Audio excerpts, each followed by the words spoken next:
kami buang neraka dalam nama Yesus. Tuhan memberkati benih firman-Mu, boleh jatuh di tanah yang baik, sehingga tumbuh dengan suburnya, menghasilkan buah-buah yang lebat menyenangkan hati-Mu. Hanya di dalam nama Tuhan Yesus Kristus kami berdoa. Kita yang berkatakan, amin. Silakan duduk di Tuhan. Shalom. Mari saya mengajak kita untuk buka firman Tuhan bersama-sama dalam Kisah Para Rasul pasal 9. Kisah Para Rasul pasal 9 ayat 1 sampai ayat yang ke-19. Kisah Para Rasul pasal 9 ayat 1 sampai ayat yang ke-19.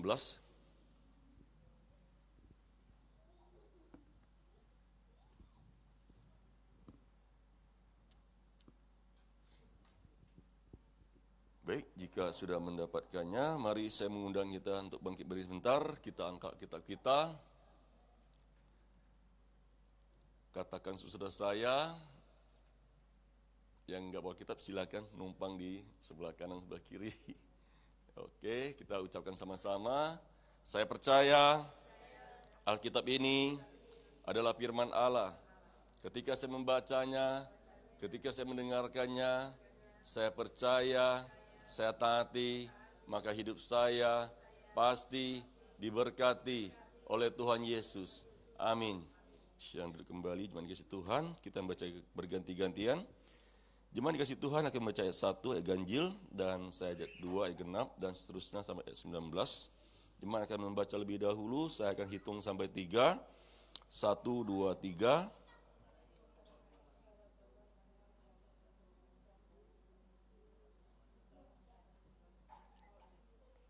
Dan meminta surat kuasa daripadanya untuk dibawa kepada majelis-majelis Yahudi di Damsyik, supaya jika ia menemukan laki-laki atau perempuan yang mengikuti jalan Tuhan, ia menangkap mereka dan membawa mereka ke Yerusalem.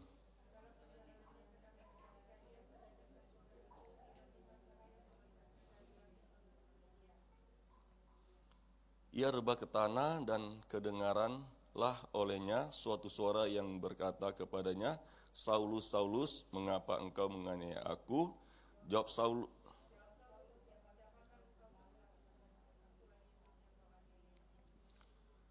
tetapi bangunlah dan pergilah ke dalam kota, di sana akan dikatakan kepadamu apa yang harus kau perbuat.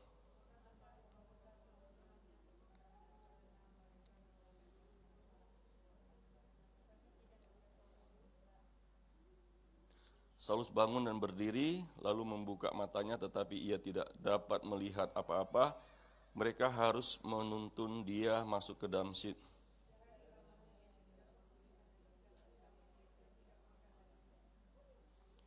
Di Damsyik ada seorang murid Tuhan bernama Ananias. Firman Tuhan kepadanya dalam suatu penglihatan, Ananias. Jawabnya, ini aku, Tuhan.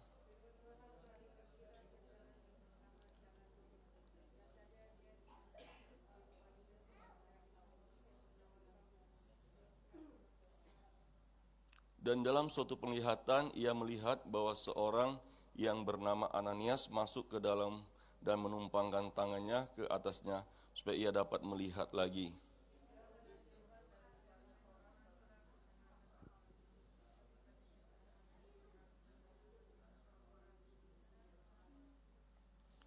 Dan ia datang kemari dengan kuasa penuh dari imam-imam kepala untuk menangkap semua orang yang memanggil namamu.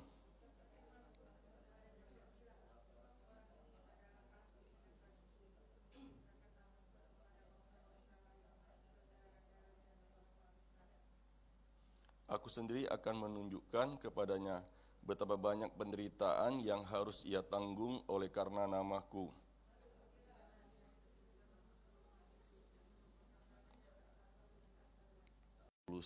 Ya, perjumpaannya dengan Tuhan, karena pada saat itu penganiayaan terhadap jemaat Tuhan, terhadap pengikut Tuhan itu ya begitu mengerikan.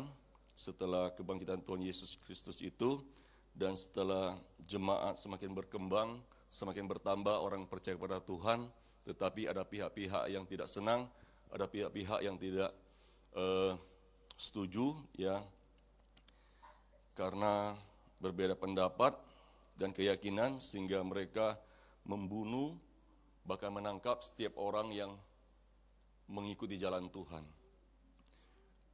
Kalau kita lihat dalam pasal 8, kita mundur sedikit, pasal 8.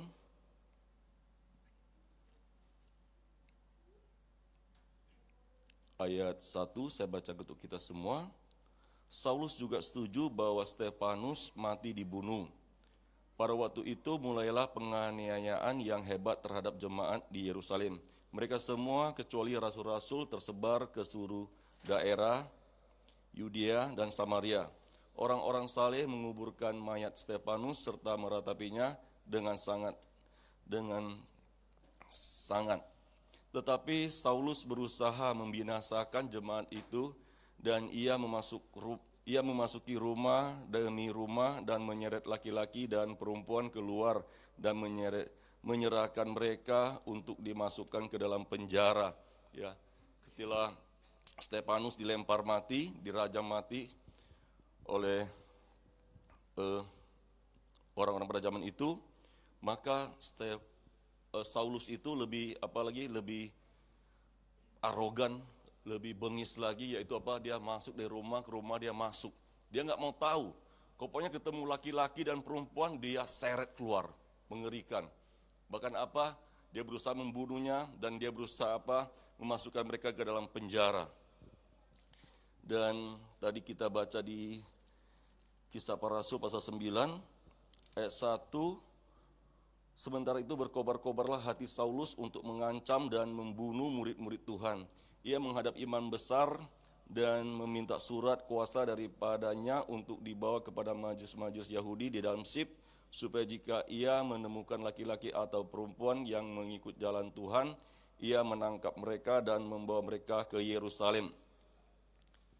Dan sekarang ini kita melihat bahwa bahwa Saulus itu mendapatkan kuasa penuh daripada majelis-majelis, daripada imam-imam, yaitu surat izin, surat setuju bahwa dia berhak menangkap, menyeret semua orang yang ikuti jalan Tuhan. Ya. Dan ini adalah suatu sifat arogan dan sangat bengis pada saat itu terhadap orang-orang yang memanggil nama Tuhan, yang ikuti jalan Tuhan. Dan ternyata kita melihat kuasa Roh Kudus itu, ya, yang sanggup mengubah hati manusia. Ya, luar biasa Tuhan kita itu. Karena mungkin mereka nyangka bahwa Tuhan Yesus sudah disalibkan, sudah meninggal. Ya, tetapi mereka tidak tahu bahwa Tuhan yang kita sembah, Tuhan yang kita percaya itu adalah Tuhan yang hidup, Tuhan yang maha hadir. Ayat 3 mengatakan, dalam perjalanan ke Damsyik, ketika ia sudah dekat kota itu, tiba-tiba cahaya memancar dari langit mengelilingi dia. Ia rebah ke tanah dan kedengaranlah olehnya suatu suara yang berkata kepadanya, Saulus, Saulus, mengapa engkau menganiaya aku?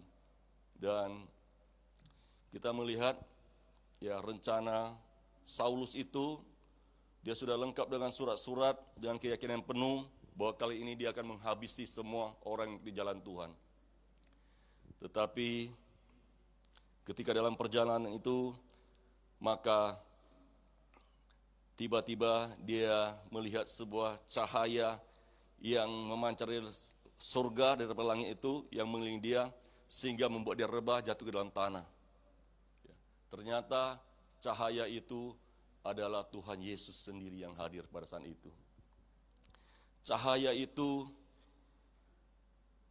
yang mengatakan sendiri kepada Saulus, Saulus, Saulus, mengapa engkau menganiaya aku? Tuhan Yesus mengatakan kepada Saulus, Saulus, Saulus, mengapa engkau menganiaya aku? Padahal kalau kita baca firman Tuhan, Saulus itu menganiaya siapa? Saulus itu menganiaya jemaat Tuhan. Saulus menganiaya semua pengikut Tuhan Yesus. Dan saya bayangin seperti ini. Anak kita kalau dipukuli orang atau dianiaya orang, yang sakit itu biasanya hati kita sebagai orang tua. Ya, hati kita sebagai orang tua itu kita sakit. Kalau anak kita ditindas atau dianiaya atau diganggu orang, hati kita pasti sakit. Dan begitu juga ternyata ketika para pengikut Yesus, para murid Yesus ketika dianiaya, maka Yesus merasa dirinya dianiaya. Maka dia datang kepada Saulus mengatakan, Saulus, Saulus, mengapa engkau menganiaya aku? Jadi firman Tuhan pada malam hari ini membuat kita tidak khawatir, tidak takut. Karena apa? Kalau kita dianiaya, kalau kita dibenci orang, berarti orang tersebut bukanlah menganiaya kita, bukan membenci kita, tetapi mereka telah menganiaya Tuhan dan mereka telah membenci Tuhan. Dan yakin dan percayalah bahwa Tuhan kita yang hidup itu, dialah yang akan membela kita. Enggak perlu kita membela Tuhan, tetapi Tuhan yang akan membela kita. Ya, saya sering, hobi mungkin ya, hobi saya suka nonton tinju ya. Saya suka nonton tinju itu biasanya sebelum masuk ke ring tinju itu mereka diwawancara biasanya. Ya, ada yang arogan, bengis ya, memakai sabuk emas ya dengan angku. Ketika berhadapan, dia yakin dan percaya dia akan menang. Tetapi setelah masuk ke dalam ring tinju itu, setelah tinju itu berlangsung, ternyata belum berapa menit sudah KO dia kena tinju, ya, dan sangat memalukan, ya. Dan kita melihat firman Tuhan pada malam hari ini, yaitu Saulus yang tadi juga begitu yakin, begitu arogan, begitu bengis bahwa dia yakin dia sudah menang. Dia dapat surat kuasa semuanya, sepenuhnya. Ya, dia akan menang. Tetapi ternyata Tuhan kita lebih besar kuasanya, Tuhan kita lebih hebat. Karena apa? Karena Tuhan kita mengubah hati Saulus yang keras itu. Ya. Jadi di hadapan Tuhan tidak ada hati yang terlalu keras. Kalau Roh Kudus sudah hadir, maka Roh Kudus itu mengubah hati seseorang. Jadi kita belajar firman Tuhan pada malam hari ini, maka jangan kita ucapkan, ya, mungkin si Acong ya, sini nggak ada Acong, nama Acong, ada nggak? Nggak ada ya, saya mungkin pakai nama si Acong ya. Mungkin kita melihat si Acong ini jahat, dia bengis mungkin ya kan. Jangan kita ucapkan, si Acong ini nggak akan bisa berubah dia ini. Sampai mati pun nggak bisa berubah dia. Ya, jangan kita ucapkan seperti itu. Karena apa? Ketika kita ucapkan seperti itu, maka si Acong itu tidak akan berubah. Karena kita sudah nubuatkan. Karena kita sudah mendoakan bahwa dia tidak akan berubah. Sampai meninggal pun dia tidak akan berubah. Ya, kita percaya bahwa ketika Tuhan berkehendak, ketika Roh Kudus sudah bekerja, maka hati yang keras itu akan diubah oleh Tuhan. Ya. Ucapkan saja kata-kata iman. Saya percaya Acong, suatu hari nanti kamu akan menjadi orang yang baik. Saya percaya Acong, suatu hari nanti Tuhan akan menjamah kamu, membuat kamu seperti Saulus yang hatinya keras. Ya, hatinya yang arogan, hati yang begitu bengis. Tetapi saya percaya Acong, kamu akan berubah. Ya. Dan kita melihat ketika ayat 4 mengatakan, ia rebah ke tanah dan kedengaranlah olehnya suatu suara yang berkata kepadanya, Saulus, Saulus, mengapa engkau menganiaya aku? Ayat 5, jawab Saulus, siapakah engkau? Tuhan, katanya, akulah Yesus yang kau aniaya itu. Tetapi bangunlah dan pergilah ke dalam kota, di sana akan dikatakan kepadamu apa yang harus kau perbuat. Maka termangu-mangulah teman-temannya seperjalanan, karena mereka memang mendengar suara itu, tetapi tidak melihat seorang juga pun. Ayat 8, lalu bangunlah Saulus dan berdiri, lalu membuka mata, tetapi ia tidak dapat melihat apa-apa. Mereka harus menuntun dia masuk ke Damsyik. Tadi ayat 6 mengatakan, Tapi bangunlah dan pergilah ke dalam kota, di sana akan dikatakan kepadamu apa yang harus kau perbuat. Tadi rencana Saulus itu ke dalam kota itu, ya ke dalam sip itu adalah menangkap laki-laki dan perempuan yang mengikuti jalan Tuhan, ya menganiaya mereka dan membunuh mereka kalau bisa. Tetapi sekarang setelah perjumpaan dengan Tuhan Yesus, perjumpaan dengan cahaya terangnya Tuhan itu yang daripada surga itu, maka dia tidak tahu lagi apa yang akan dia perbuat di sana. Tetapi Tuhan sendiri yang mengatakan kepada Saulus, yaitu pergilah ke dalam kota, di sana akan dikatakan kepadamu apa yang harus kau perbuat. Dan di sini kita melihat ketika Saulus mengalami perjumpaan dengan Tuhan, yaitu membuat dia pengalaman yang tidak bisa dia lupakan. Ya, perjumpaan dengan Tuhan Yesus membuat dia pengalaman tidak bisa lupa. Karena apa? Di saat itu dia tidak bisa membuka matanya lagi. Dia kehilangan penglihatan. Dan kehilangan penglihatan itu selama berapa hari? Selama 3 hari kata firman Tuhan. Bayangin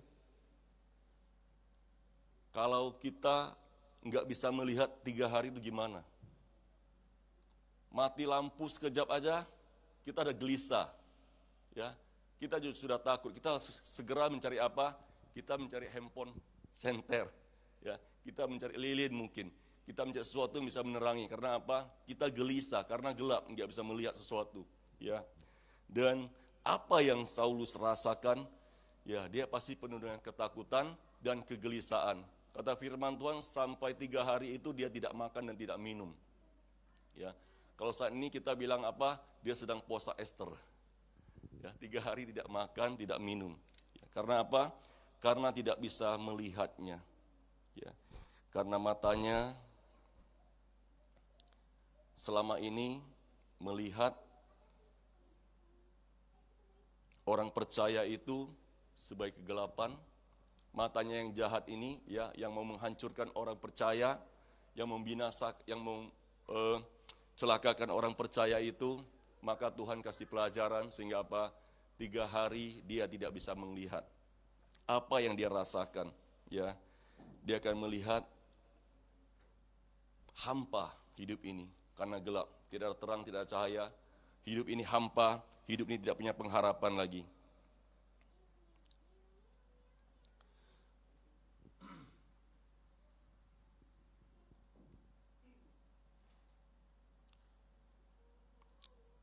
Ayat 9, 3 hari lamanya ia tidak dapat melihat dan 3 hari lamanya ia tidak makan dan minum. Ayat 10, di dalam sip ada seorang murid Tuhan bernama Ananias. Firman Tuhan kepadanya dalam suatu penglihatan, Ananias, jawabnya, ini aku Tuhan. Firman Tuhan, marilah pergilah ke jalan yang bernama Jalan Lurus dan carilah di rumah Yudas seorang dari Tarsus yang bernama Saulus. Ia sekarang berdoa. Saya yakin dan percaya Saulus berdoa minta ampun kepada Tuhan. Tuhan ampuni saya sudah menganiaya kamu. Tuhan ampuni saya sudah melukai semua yang mengikuti jalanmu Tuhan. Ampuni saya. Saya yakin dan percaya Saulus berdoa minta pengampunan daripada Tuhan. Ayat 12, dan dalam suatu penglihatan ia melihat bahwa seorang yang bernama Ananias masuk ke dalam dan menumpangkan tangannya ke atasnya supaya ia dapat melihat lagi. Ayat 13, jawab Ananias, Tuhan, dari banyak orang telah kudengar tentang orang itu, betapa banyaknya kejahatan yang dilakukannya terhadap orang kudusmu di Yerusalem. Bahkan Ananias pun takut untuk datang bertemu dengan Saulus yang menumpang di rumah Yudas. Ya. Ananias pun takut karena apa? Ananias sudah mendengarkan begitu bengisnya, begitu jahatnya, begitu arogannya seorang Paulus ini. Karena apa? Dia menganiaya semua orang yang mengikuti jalan Tuhan. Tetapi kita melihat di sini bahwa Ananias ini memilih taat apa yang Tuhan katakan. Taat dia lakukan saja. Ya. Jadi kalau kita taat kepada Tuhan, maka percayalah kita akan melihat hal-hal yang luar biasa daripada Tuhan. Seandainya Ananias tidak mau, tidak berani dan takut, ya tidak mau bertemu dengan Saulus, maka dia tidak bisa melihat mukjizat terjadi. Tetapi Tuhan memakai Ananias adalah orang biasa, ya orang yang mungkin tidak ada apa-apanya, tetapi Tuhan memakai Ananias ini supaya dia pergi untuk bertemu dengan Saulus dan untuk mendoakan Saulus.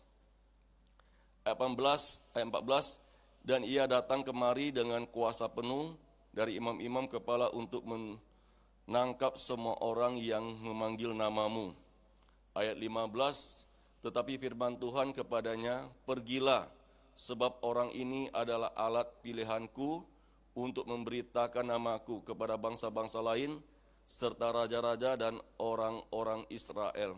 Ternyata orang yang bengis, orang yang arogan, orang yang menganiaya Tuhan itu menjadi alat pilihan Allah. Menjadi alat pilihan Allah, yaitu untuk memberitakan Injil Kerajaan Allah, untuk memberitakan kabar baik kepada bangsa-bangsa, bahkan kepada raja-raja, kepada orang-orang besar, dan kepada orang-orang Israel. Tuhan memilih Saulus untuk memberitakan nama Tuhan, yang tadi dia membenci Tuhan, tetapi sekarang setelah perjumpaan dengan Tuhan Yesus, maka dia dijamah oleh Roh Kudus, maka hatinya itu berubah dan dia memberitakan nama Tuhan. Ayat 16, aku sendiri akan menunjukkan kepadanya betapa banyak penderitaan yang harus ia tanggung oleh karena namaku. Ayat 17, lalu pergilah Ananias ke situ dan masuk ke rumah itu. Ia menumpangkan tangannya ke atas Saulus, katanya, Saulus saudaraku, Tuhan Yesus yang telah menampakkan diri kepadamu di jalan yang engkau lalui, telah menyuruh aku kepadamu supaya engkau dapat melihat lagi dan penuh dengan Roh Kudus. Ya. Dan Tuhan Yesus menyuruh Ananias datang ketemu dengan Saulus, yaitu apa? Menumpangkan tangan. Mendoakannya supaya apa? Supaya Saulus bisa melihat kembali lagi. Jadi jangan meremehkan kuasa tumpangan tangan. Saya bingung ya, ada orang-orang percaya agak beda sedikit. Jangan tumpang tangan doa. Jangan ya. Kalau orang maju ke depan didoakan jangan katanya. Saya agak beda sedikit karena apa? Saya ikuti firman Tuhan. Tetapi aliran itu mengatakan kalau orang doa maju ke depan jangan. Ya, padahal di sini kalau kita melihat Ananias disuruh Tuhan Yesus apa? Menumpangkan tangan kepada Saulus. Ini adalah firman Tuhan. Ini adalah perintah Tuhan, ya. Jadi kalau ada orang ajar seperti ini, jangan mau ditumpangkan tangan didoakan, tanda tanya ini. Aliran dari mana ini? Ya, sedangkan firman Tuhan mengatakan kepada Ananias, perintahkan Ananias apa? Tumpangan tangan kepada Saulus supaya apa? Dia dapat melihat. Dia nggak bisa melihat ketika Ananias menumpangkan tangan, maka mujizat terjadi sehingga dia bisa melihat kembali. Dan yang luar biasa lagi apa? Ketika Ananias tumpangan tangan kepada Saulus, kata firman Tuhan, Saulus penuh dengan Roh Kudus. Tadi WL mengatakan melihat minyak yang dari Harun itu sekarang mengalir di tempat ibadah kita. Saya kena percaya, ya, malam hari ini Roh Kudus mau bekerja di tempat ini. Roh Kudus mau mengalir di tempat ini. Ketika hamba Tuhan menumpangkan tangan, seperti Ananias menumpangkan tangan kepada Saulus, dan dia mengalami mukjizat daripada Tuhan, matanya bisa melihat kembali, dan dia kepenuhan Roh Kudus. Dan malam hari ini juga saya percaya ketika kita didoakan, ketika kita ditumpangkan tangan, maka bukan tangan hamba Tuhan itu yang hebat, bukan tangan hamba Tuhan itu luar biasa, tetapi kita percaya ada tangan yang kita tidak kelihatan, tangan itu yang sendiri menjamah kita, tangan sendiri itu yang memberkati kita, sehingga apa? Kita kepenuhan Roh Kudus. Dan di sini kita melihat kuasa Roh Kudus itu memenuhi seseorang, maka orang itu berubah selera. Dari tadinya penganiaya jemaat, sekarang dia menjadi rasul, kemudian hari namanya menjadi Rasul Paulus yang memberitakan Injil kemana-mana, bahkan ke Roma, ke Galatia, ke dalam Korintus, kepada surat. Kalau kita lihat dalam kitab itu ada 13 surat yang ditulis oleh Rasul Paulus, ya, dia berubah selera. Maka orang yang dipenuhi Roh Kudus itu maka berubah selera. Saya tadinya, ya saya saksi sedikit, saya tadinya ini peminum. Tiap malam saya minum. Ya, pokoknya tiap malam itu minum, karena saya dulu kerja bengkel motor, ya, jadi saya diservis oleh konsumen, ya, perbaiki motor itu, saya bikin motor semua motor balap. Rata-rata motor balap, bikin motor kencang. Dan biasanya anak-anak motor itu biasanya datang akan servis saya dengan apa? Membawa minuman. Supaya apa katanya? Supaya saya semangat, supaya saya nggak ngantuk kerjain motor mereka, mesin motor mereka. Dan itu membuat saya jadi ketagihan. Ya, kalau mereka tidak bawa datang minuman, maka saya yang sendiri beli, keluar uang membeli minuman. Ya, supaya apa? Supaya minum saya rasanya ya, pokoknya udah kecanduan lah, ketagihan minuman itu. Saya harus minum seperti itu. Ya. Dan setelah saya mengalami perjumpaan dengan Tuhan Yesus itu, saya tidak tahu. Ya. Saya punya selera itu untuk minum itu hilang. Saya tidak punya lagi niat atau kerinduan untuk minuman keras atau minuman yang memabukkan seperti itu. Dan saya percaya itu tidak lain, itu karena kuasa Roh Kudus. Ketika saya mengalami perjumpaan dengan Tuhan, ketika saya menerima Yesus sebagai Tuhan dan Juru Selamat, maka Roh Kudus diam di dalam hati saya itu, Roh Kudus yang mengubah hati saya itu, yang tadinya saya suka itu sekarang menjadi tidak suka. Ya, berubah selera hidup saya. Dan ternyata kuasa Roh Kudus itu luar biasa, mengubah hidup kita, mengubah selera hidup kita, ya. Apa yang kita nikmati dulu, tetapi sekarang kita tidak lagi memerlukannya. Dan itu membawa sukacita yang luar biasa. Karena apa? Ya, istri saya mungkin bisa bersaksi, karena dia mengatakan dulu kamu nggak tahu lah. Dulu kamu sering buat saya nangis, dia bilang. Saya sering masuk dalam kamar, saya tutup kamar, saya menangis di kamar. Saya nangis terus, dia bilang. Kamu nggak tahu, dia bilang. Kamu senang-senang di luar sana, ketemu kawan, ketemu teman sana, senang-senang.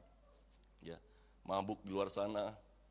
Ya, tetapi perubahan hidup saya itu membuat hati istri saya senang. Dia bersyukur kepada Tuhan. Ya. Dan kita melihat firman Tuhan malam hari ini, yaitu perubahan Saulus itu kemudian menjadi Rasul Paulus itu membuat banyak pengikut Tuhan itu senang. Ya, membuat para pengikut Yesus itu senang, karena apa? Sudah berubah dia, tidak sama seperti dulu lagi. Sebelum dia percaya pada Tuhan Yesus, tetapi setelah dia mengalami perjumpaan dengan Tuhan Yesus itu, maka dia kepenuhan Roh Kudus, kata firman Tuhan, dia penuh Roh Kudus. Dan ayat 18, dan seketika itu juga seolah-olah selaput gugur dari matanya, sehingga ia dapat melihat lagi. Ia bangun lalu dibaptis. Ayat 19, dan setelah ia makan pulihlah kekuatannya. Ayat 19, Saulus tinggal beberapa hari bersama dengan murid-muridnya di Damsyik. Ketika itu juga ia memberitakan Yesus di rumah-rumah ibadat dan mengatakan bahwa Yesus adalah anak Allah. Di sini kita melihat kuasa Roh Kudus itu yang mengubah hati yang keras itu, hati yang bengis itu, hati yang arogan itu, ya, hati yang tidak percaya kepada Tuhan Yesus. Dan sekarang kuasa Roh Kudus bekerja, maka dengan mulut Saulus mengatakan bahwa Saulus tinggal beberapa hari bersama-sama dengan murid-murid di Damsyik. Ketika itu juga ia memberitakan Yesus di rumah-rumah ibadat dan mengatakan bahwa Yesus adalah anak Allah. Dan kuasa Roh Kudus itu memberikan kita yaitu keberanian memberitakan nama Yesus Kristus. Ya. Jangan takut, jangan bimbang, percaya saja ketika kita memberitakan nama Tuhan Yesus Kristus, maka nama Tuhan Yesus Kristus sangat berkuasa dan sangat dahsyat. Tadi waktu saya sampaikan firman Tuhan ini, ketika saya baca dalam pasal 8, pasal 9, pasal 10, saya melihat kok gitu luar biasa dalam hati saya. Kenapa begitu luar biasa ya Tuhan Yesus kita itu? Orang yang gitu bengis bisa diubah oleh Tuhan. Bahkan kalau kita baca selanjutnya itu ya, gimana Saulus menjadi seorang yang gigih, seorang yang rajin memberitakan firman Tuhan. Bahkan kemana-mana dia untuk memberitakan firman Tuhan. Bahkan ketika kita baca, kalau kita baca lagi ya,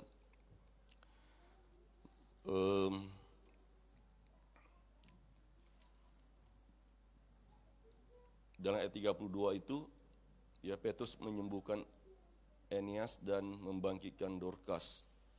Bahkan ketika saya membacanya itu, ya orang yang lumpuh itu ketika didoakan demi nama Tuhan Yesus, orang lumpuh itu langsung berjalan. Sangat dahsyat nama Tuhan Yesus Kristus itu. Karena apa? Eneas itu yang terbaring sakit lumpuh 8 tahun, dan ketika didoakan demi nama Yesus Kristus, dan seketika juga dia langsung berdiri dan jalan. Dan apa yang terjadi dengan Dorcas atau Tabita? Dia telah mati. Dan dia mati itu dia dimandikan. Sudah dimandikan dan ditaruh di atas mayatnya itu. Dan ketika mereka mengundang Petrus datang, dan ketika Petrus berdoa, berlutut memohon kepada Tuhan Yesus, bahkan Dorcas itu bangkit dari antara mati. Nama Tuhan Yesus sangat luar biasa. Nama Tuhan Yesus sangat dahsyat. Kita percaya malam hari ini apa yang Saulus alami, dia mengalami perjumpaan dengan Tuhan, dia mengalami jamahan daripada Roh Kudus. Malam hari ini juga kita akan diberkati oleh Tuhan. Ya, saya tidak tahu mungkin ya jemaat kasih Tuhan mungkin punya masalah persoalan. Namanya kita hidup ini pasti ada masalah persoalan. Sekalipun saya hamba Tuhan pun namanya masalah persoalan itu pasti ada. Tetapi kita percaya ketika kita datang kepada Tuhan, kita mencari Tuhan, maka Tuhan itu akan memberikan kita kekuatan yang daripada Tuhan. Ya, Roh Kudus itu menguatkan kita sehingga apa? Kita bisa melihat mukjizat demi mukjizat terjadi dalam hidup kita. Kita boleh melihat masa persoalan itu Tuhan menolong menyelesaikan kita sehingga kita bisa memuliakan nama Tuhan. Amin untuk firman Tuhan. Saya minta WL pemain musik untuk maju ke depan.